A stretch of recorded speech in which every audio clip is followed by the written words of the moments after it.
ऐसी मांग नहीं कर रहे कि जो देश के विरोध में है। और हमने ये देखा, आज तो मुझे एक नया पता चला कि कैंटीन स्टोर डिपार्टमेंट जो है उसमें बैठे कर्मचारियों को, बाबू को जो लिखता पढ़ता है, आपका तनख्वाह निकालता है, उसको छठे वेतन आयोग की तनख्वाह मिलती है लेकिन आपको नहीं मिलती। ये अन्याय है, ये दूर करके रखें। यानी एक ही डिपार्टमेंट के अगर रिटेल स्टोर है ही नहीं तो सीएसडी डिपार्टमेंट क्या काम का रहेगा? अगर अपने रिटेल सारे कितने रिटेल 2400 4500, अगर 4500 रिटेल की दुकान बंद करेंगे तो सीएसडी का काम क्या रहेगा बताओ? कोई काम नहीं। तो जिसका काम हमारे पर निर्भर है उसको छठा वेतन आयोग और हमें पांचवा, वो भी आधा मरा। लेकिन हमने उस दिन वो भी कहा, क्योंकि उसमें आना वाली कमेटी में आप गए होंगे, तो पांचवी का बेसिक दिया तो छठी का बेसिक क्यों नहीं दे रहे? कितना है आपका पांचवी का बेसिक? आपका कितना है? और अगर छठी का बेसिक मिलेगा तो कितना मिलेगा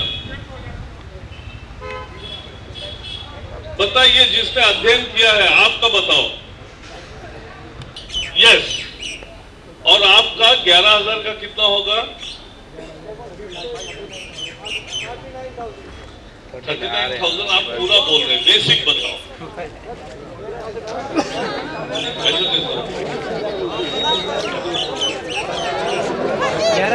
ऐसे कच्चे विद्यार्थी फेल हो जाते हैं, उनको नहीं मिलेगा। देखो, मैं इसलिए पूछ रहा था कि हम ये नहीं कह रहे कि हमें आसमान से चांद सूरज लेके दो। हम तो मांग कर रहे हैं कि जो बेसिक का न्याय पांचवी में आपने हमें दिया वो भी अन्याय है। अगर सीएसडी में बैठने वाला बाबू, हमारा कैलकुलेशन करने वाला बाबू को अगर छठा वेतन आयोग लागू है तो हमें भी छठा वेतन आयोग पूरा का पूरा मिलना चाहिए। और अगर पूरा नहीं मिलता है तो जो बेसिक दिया वो तो तुरंत दे दो, तो भी 2 गुना ज्यादा फायदा होगा। अरे कम करो तू यार, तुम कुछ मत करो, मेरा आवाज में दम है।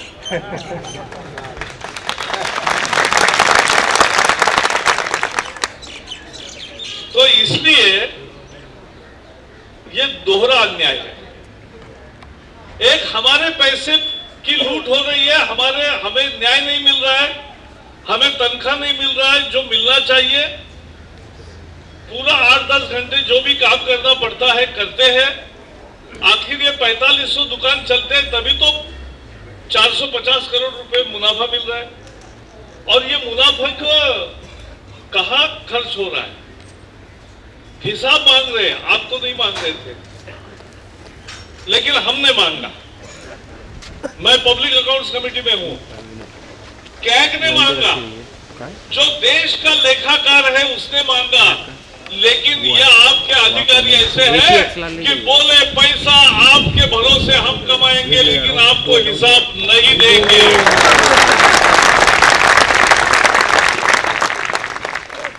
और इसलिए अगर हिसाब नहीं देंगे तो फिर स्टोर भी बंद रहेंगे।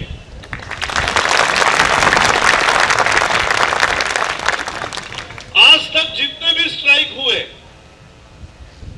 उस सभी स्ट्राइक में लोगों की मांग होती है हमें दो, हमें दो, हमें दो। लेकिन ये पहला स्ट्राइक है कि जो मांग रहा है कि सेना के कल्याण, जवान के कल्याण के लिए जो पैसा जमा होता है उसका हिसाब दो, ये मांगने के लिए जमा।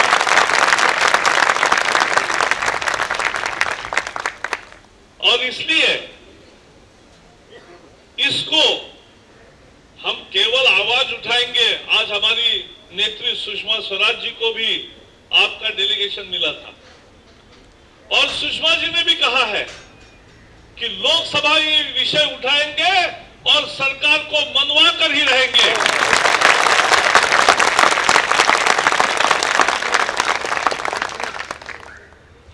राज्यसभा में है, राज्यसभा में यहां जाए वहां भी होगा, यहां जाए वहां भी होगा। सरकार को छोड़ेंगे नहीं, बख्शेंगे नहीं।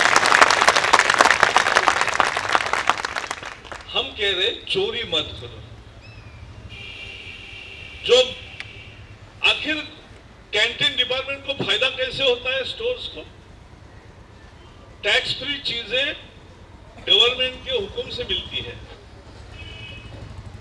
तो सरकार के राजस्व को नुकसान होता है। वो दूसरे दुकानों में बेचेंगे तो दूसरे दुकानों में पैसा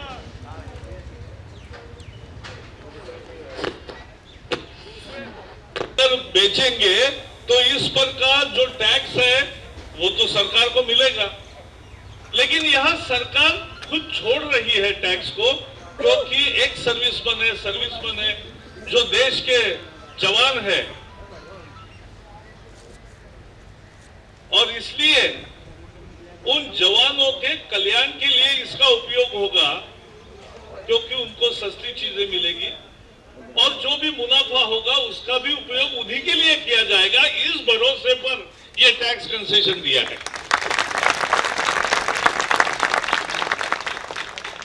लेकिन सेना जवाब भेजती है, यह कोई एटम बम का साइंस थोड़ा ही है।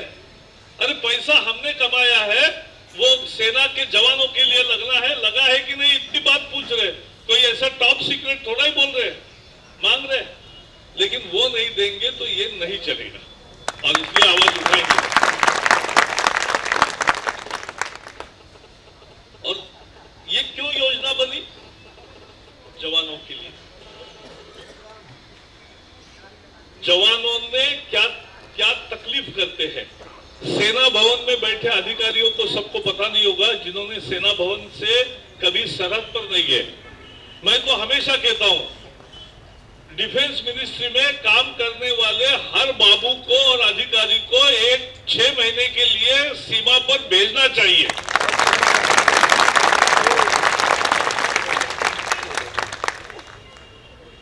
तब पता चलेगा भाई सेना कैसे काम करती है। कल बेचारे 2 हमारे जवान सीमा का रक्षण कर रहे, उनके चुस्त रहने से हम रात में सो सकते हैं, क्योंकि वो जागते हैं। लेकिन कल पाकिस्तान के सेना के लोग आए, उन पर गोलीबारी हुई, वो अंदर घुस आए और हमारे 2 बहादुर जवानों को मारकर उनका सिर काट कर ले गए। इनकी जितना भर्त्सना की जाए कम है, शर्म करो। लेकिन ऐसे जो कीमत देते हैं उन जवानों के लिए ये स्टोर्स बने हैं और उसका मुनाफा भी उनके लिए है। लेकिन उसका कोई चोरी करे, उसका कोई हिसाब न दे, यह हम सहन नहीं करेंगे। और इसलिए न्याय की मांग दोनों है। जो बाबू बैठा है वहां उसको जो मिलता है वो हमें मिलना चाहिए।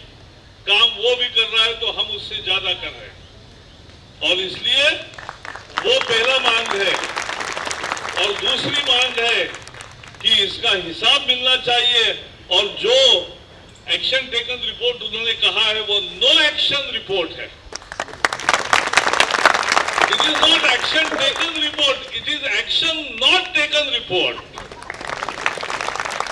और इसलिए उसका भी जो कमेटी में करना है, हमारे मुखिया डॉक्टर मुरली मनोहर जोशी जी के नेतृत्व में, वो भी हम करेंगे।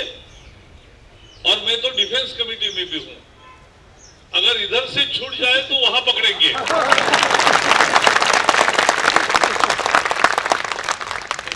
और इसलिए भागने नहीं देंगे। हिसाब होगा, न्याय होगा। और इसलिए हम आपके पीछे हैं, ये हम बताने के लिए आए, दोबारा आए। और मैं आज आपको सबको अपील करूंगा कि जो 2 बहादुर सिपाही कल शहादत उनकी हुई है, 26 जनवरी आ रहा है, हम भी सेना से मन से जुड़े हैं। रोज आप सबका व्यवहार तो सेना से ही होता है, और इसलिए हम सभी खड़े होकर 2 मिनट उनको श्रद्धांजलि देंगे।